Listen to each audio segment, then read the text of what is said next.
নমস্কার বন্ধুরা, জানকারি 7 বাংলার পক্ষ থেকে সবাইকে স্বাগত জানাই। আজ প্রাথমিক শিক্ষা পর্ষদের পক্ষ থেকে আপডেট দেওয়া হয়েছে। যে আপডেটে বলা ডিএলএড সম্পর্কিত তথ্য নিয়ে। আমরা জানি 2014 সালের পর থেকে নিয়ম অনুযায়ী প্রত্যেকটি সরকারি স্কুলের শিক্ষক শিক্ষিকাদের জন্য ডিএলএড প্রশিক্ষণ নেওয়া বাধ্যতামূলক। এর ব্যতিক্রম নয় প্রাথমিক স্কুলের শিক্ষক শিক্ষিকারাও। তো এই ডিএলএড কোর্স করতে গেলে সরকারি এবং বেসরকারি দুই রকমের কলেজ থেকে ডিএলএড আমরা করতে পারি, কিন্তু এই ডিএলএড কোর্স নিয়ে একটি বিশেষ আপডেট রয়েছে। কৃষি আপডেট সব জানাবো বন্ধুরা। তার আগে আমাদের চ্যানেলটিকে একটু সাবস্ক্রাইব করে নিন, আর ভালো লাগলে অবশ্যই লাইক, কমেন্ট এবং শেয়ার করবেন। আর পুরানো বন্ধুদের জানাই অবশ্যই ধন্যবাদ। বন্ধুরা, ডিএলএড ফি নিয়ে তোলপাড় পশ্চিমবঙ্গের সমস্ত শিক্ষক মহল। এবার নতুন ডিএলএড কোর্সে ভর্তি নিয়ে নতুন ঘোষণা সেরে ফেলল প্রাথমিক শিক্ষা পর্ষদ। বিগত বছর ধরে রাজ্যে ব্যাপক হারে বেড়েছে বেকার যুবক যুবতীর সংখ্যা। শিক্ষক নিয়োগ আটকে রয়েছে। রাজ্যের শিক্ষক পরিস্থিতিও বেহাল দশার মধ্যে। এখনও চাতক পাখির মতো অপেক্ষায় চাকরি প্রার্থীদের একটি বড় অংশ।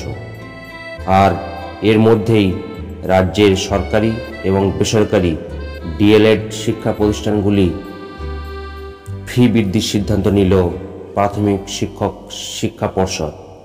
জানা যাচ্ছে একই সঙ্গে পুনর্নবীকরণের ফিজও বৃদ্ধি করা হয়েছে। শুধু তাই নয়, এই ডিজিটাল দুনিয়ায় চলতি বছর থেকেই গোটা অনলাইন প্রক্রিয়া সম্পন্ন করার উপরে জোর দিয়েছে প্রাথমিক শিক্ষা পর্ষদ। পশ্চিমবঙ্গ প্রাথমিক শিক্ষা পর্ষদের এক আধিকারিক জানিয়েছেন, মূলত আসন সংখ্যার উপর নির্ভর করে প্রতি 2 বছর অন্তর পর্ষদকে অনুমোদন বা পুনর্নবীকরণ ফি দিয়ে থাকে ডিএলএড কলেজগুলি।